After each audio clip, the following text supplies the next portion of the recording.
Salutations, everybody. It is Matty here today. And guess what? This is the 27th of Last Seed.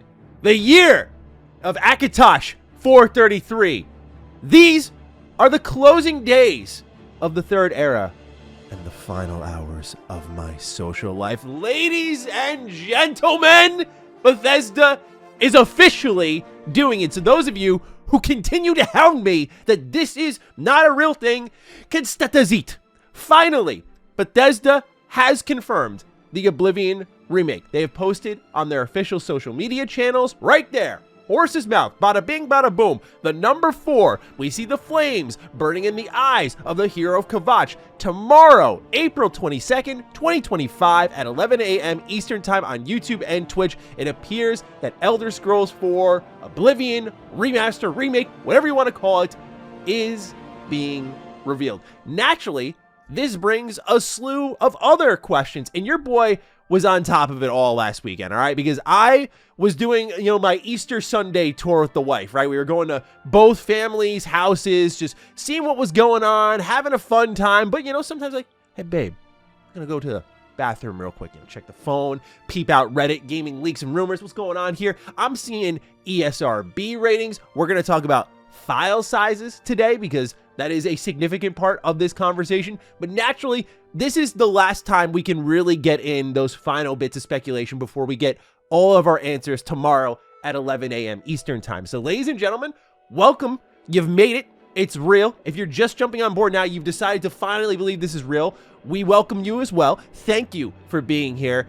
Ladies and gentlemen, if you're new here, you're into what's going on with Bethesda. Naturally, I'll be delivering thoughts on Oblivion Remake for as long as I can, so consider subscribing.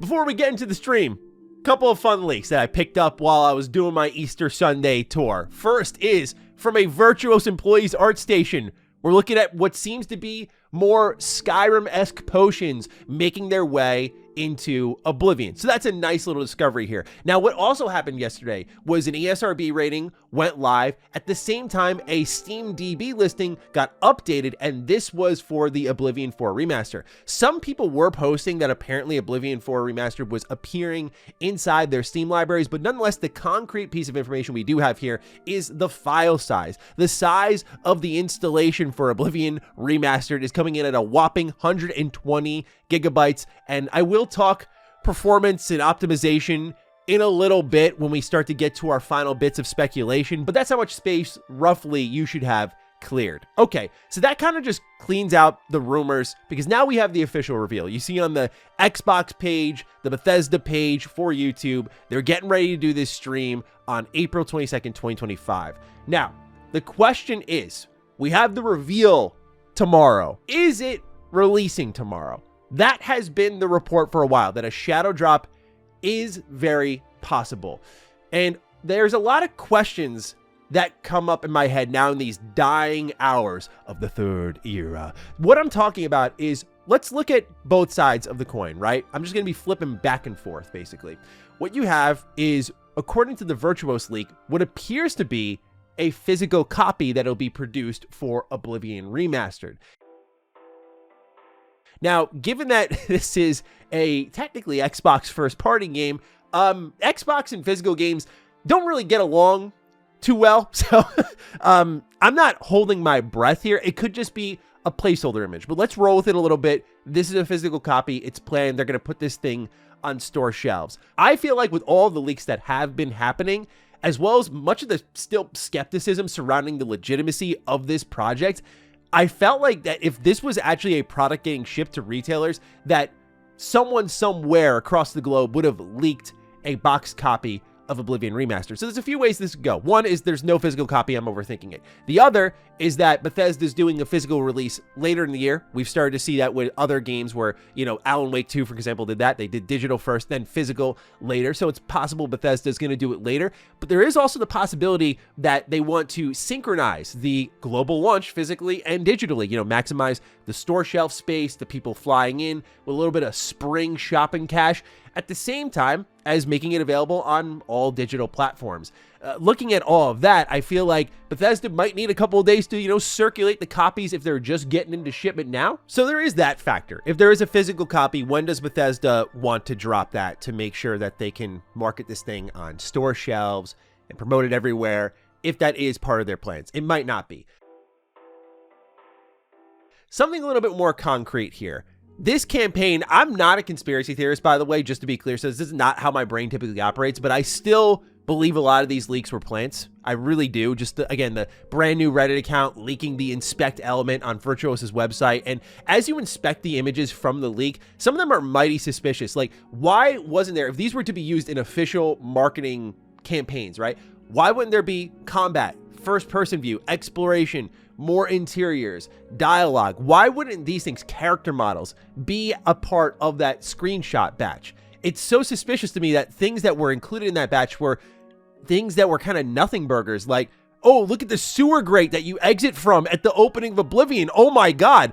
And don't get me wrong, I was marking out about it, but at the same time, I'm stepping away from it, looking at it objectively and going, who gets sold on something like this? You have to sell the breadth of the game, and while the visuals were beautiful in some instances, it didn't really sell what the entirety of the game was. So that's another reason why I'm like, these seem deliberate. I say all of that to get into my point that this marketing campaign has been, if it is true, Bethesda's been drip feeding stuff and kind of using the leak to their advantage.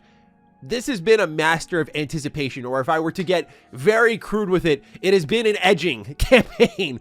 It reminds me a lot of like White Lotus. I just watched season 3. I freaking love that show, by the way. But it really is a show that masters that anticipation. It really lives super well in that week-to-week pocket where you watch an episode, you speculate with the community, you read all the fan theories, you see where it's going to go. And like each week, everyone just inches forward a little bit more as characters, and you just don't know how it's all going to come together at the end. So I feel like there's a world where Bethesda has really won this battle of anticipation, where there are people, myself included, who are like, oh my God, they might wait till Friday. That's ridiculous. And I'm like, that is the victory there. The master of anticipation. Let the word, if you're Bethesda, you're corporate, right? I'm talking from corporate level. If I'm me, I want the shadow drop. I want it ASAP. But if I'm talking from corporate level, it's like, we build up this anticipation, word gets around for 3 days after our reveal stream, and then we drop it the day before a weekend. It's going to see insane player numbers. I do feel like there's a possibility they draw out the anticipation just a little bit more. You see it, you get to feast on it a bit, and you don't have to wait much longer to play it. Maybe they just do the cold shadow drop, because, I mean, they did do that for Hi-Fi Rush. But nonetheless, I do think there's a lot of circumstantial evidence that could suggest Bethesda makes you wait just a few more days. However, my ultimate guess, my personal guess, would be, I don't want to be a fence sitter on this subject, because I do really think it comes down to a coin toss. There's Todd Howard saying, like, if he could get it down to a week, he would. I like when you really see the game to when it's out is as short as possible. Yeah. As short as people will let. You would go shorter if you could? Oh, yeah.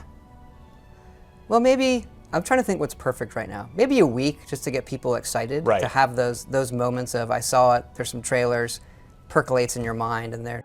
And that's literally what could happen here if we had to wait till Friday. I feel like for Bethesda, it wouldn't hurt them to be like, wait 3 more days, and you get to play this all weekend. At the same time, I feel like the shadow drop is very key to maintaining excitement. If you're Bethesda, as I talked about last video on Oblivion Remake, there's been a lot of them. If you're Bethesda and you're looking at Starfield, that is a situation where overexposure, if you will, led to a lot of critiquing, a lot of skepticism building up, and then it really blew up in their face. And you can only hide the product for so long, of course. But if you're Bethesda, if you're corporate, again, I'm emphasizing from their point of view and just what we could expect.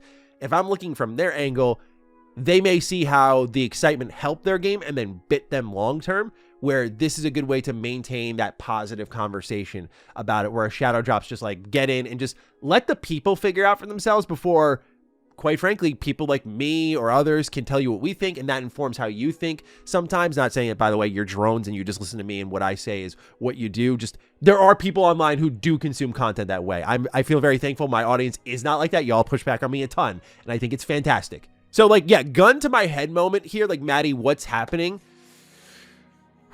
This is a really tough gun to your head moment. I don't know if I have a good answer prepared, because I really feel like I'm shooting from the hip, but something about the anticipation feels right.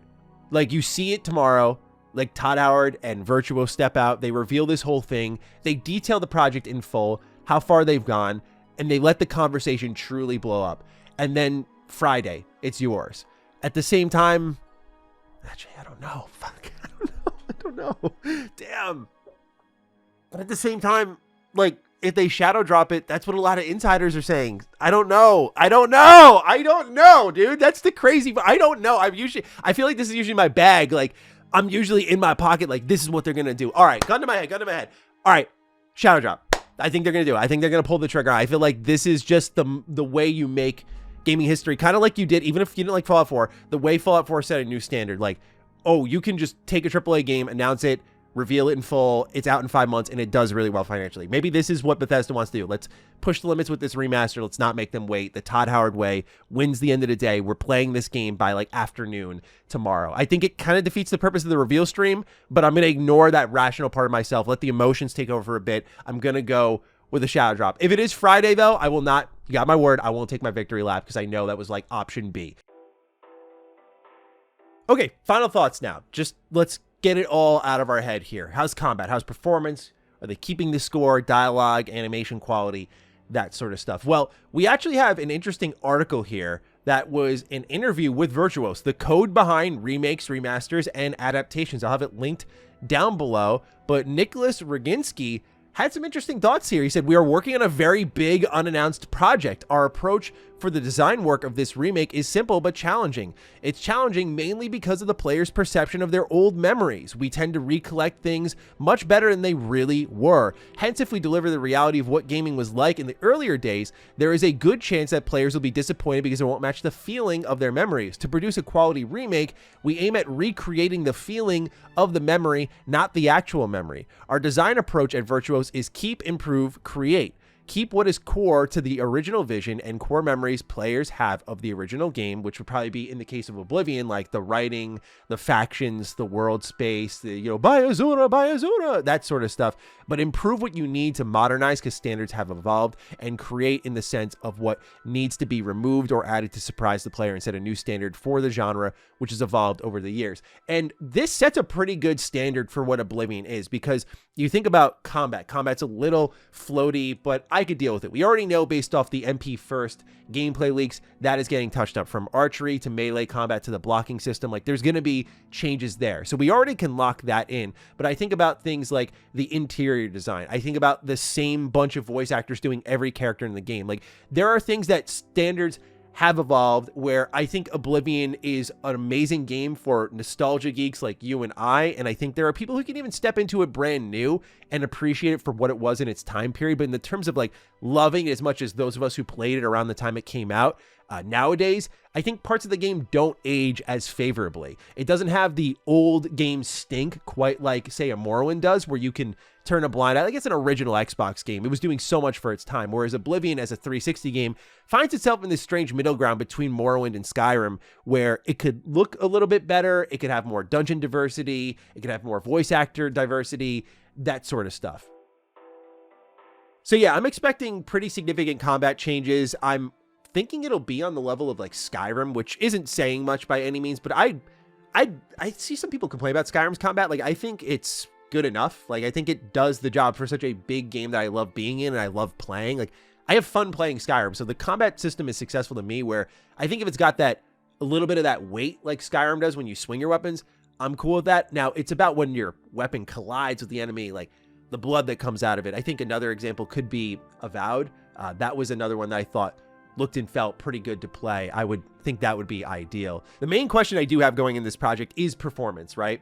Because you're taking Unreal Engine 5, which I know a lot of people just look at purely the engine and they go, the engine's bad.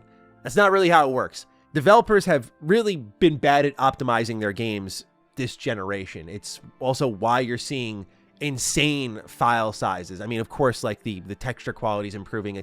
All this stuff is improving. More audio in the game, which takes up a lot of file space. So you get my point in all of this. But Unreal Engine 5 does have a stigma to it. Plus, developers not optimizing well.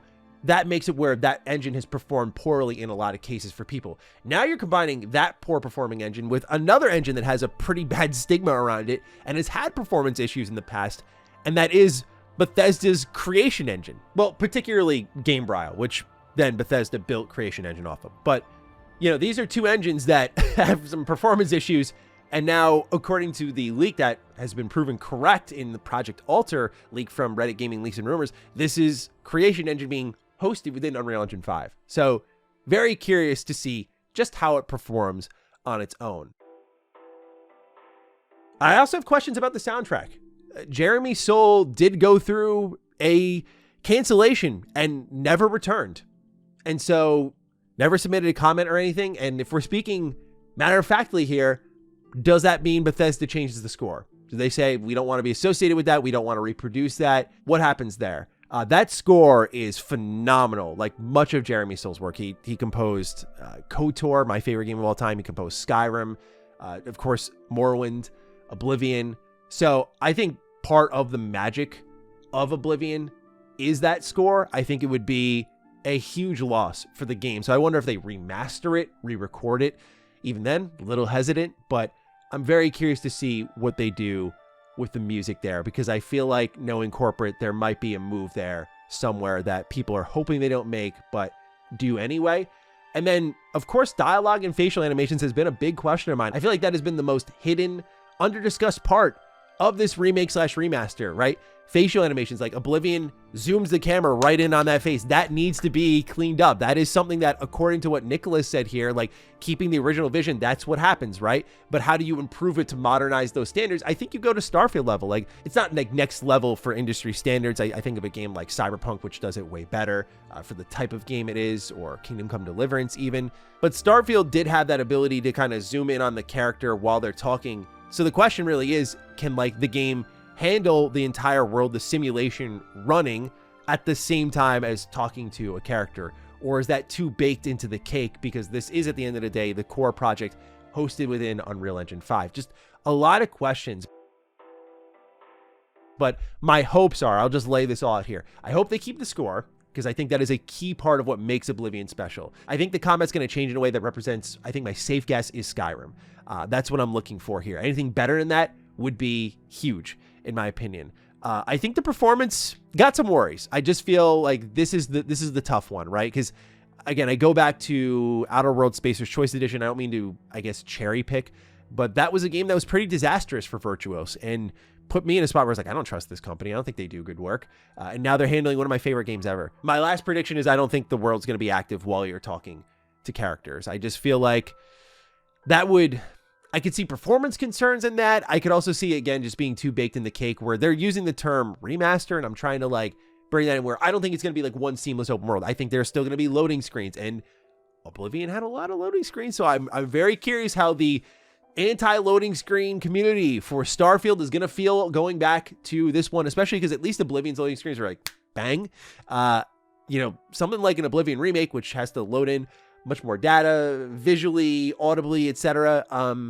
Very curious to see, you know, how quickly we load into certain environments. But, you know, again, I think they use the term remaster over remake for a particular reason. So I'm trying to keep expectations in check in those departments. I'm thinking, again, facial animations they have to be more improved, like, especially because they just call so much attention to themselves. So I feel like they have to redo motion capture for that if they can.